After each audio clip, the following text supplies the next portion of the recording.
Welcome back, and in this fourth part of this video series I want to cover how a domain is registered. So what entities are involved and exactly how this new domain is integrated with DNS. So let's jump in and get started. The process of registering a domain includes a few key entities. First, the person registering the domain. Secondly, the domain registrar, and examples of this might include Route 53 or Hover. Next is the DNS hosting provider. Examples again include Route 53 or Hover. We have the TLD registry. In the case for the .com TLD, this is VeriSign. And then finally, the .com TLD zone managed by the same entity. Now, one really important and often confusing element to this is the difference between the registrar and the DNS hosting provider. These are different things, different functions. The registrar has one function: to let you purchase domains, and to allow this they have a relationship with the TLD registry for many top-level domains. You might use Hover, for example, to purchase .com domains, .io domains, .org domains, and so on. And for each of these they will communicate with a different TLD registry. So the registrar lets you register, i.e. purchase domains. A DNS hosting provider, they operate DNS name servers, which can host DNS zones, and they allow you to manage the content of those zones.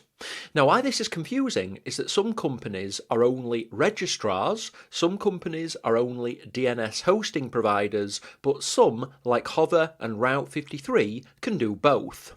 If you know AWS, if you work with the Route 53 registered domains area of the console, then this is the domain registrar function. If you work in the hosted zones area, this is the DNS hosting provider area. Try and think of them as two separate things because it makes the explanation of domain registration much more logical. Step number 1 in the domain registration process, assuming the domain is available, is that we pay for the domain via the domain registrar. Examples include GoDaddy, Route 53, Hover, and many more. It's at this point that we're going to need a DNS zone for the domain being registered, and this zone needs to be hosted on some DNS name servers. So if the DNS hosting provider is the same company as the registrar, a zone is created and hosted automatically. If it's a different company, you'll be asked for the name server information where the zone is hosted already, and this has to be configured separately.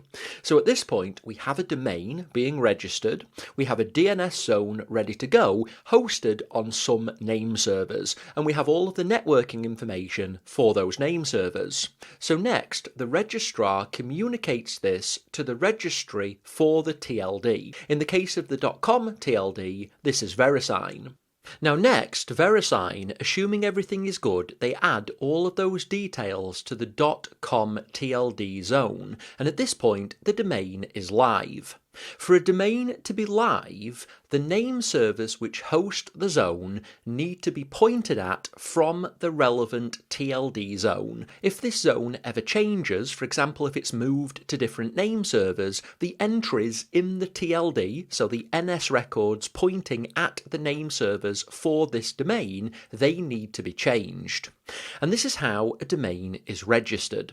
The key point really is to understand the two different roles: the domain registrar, who register the domain with the registry, and the hosting provider, who host the zone for the domain on name servers. Many companies do both, but they are conceptually different.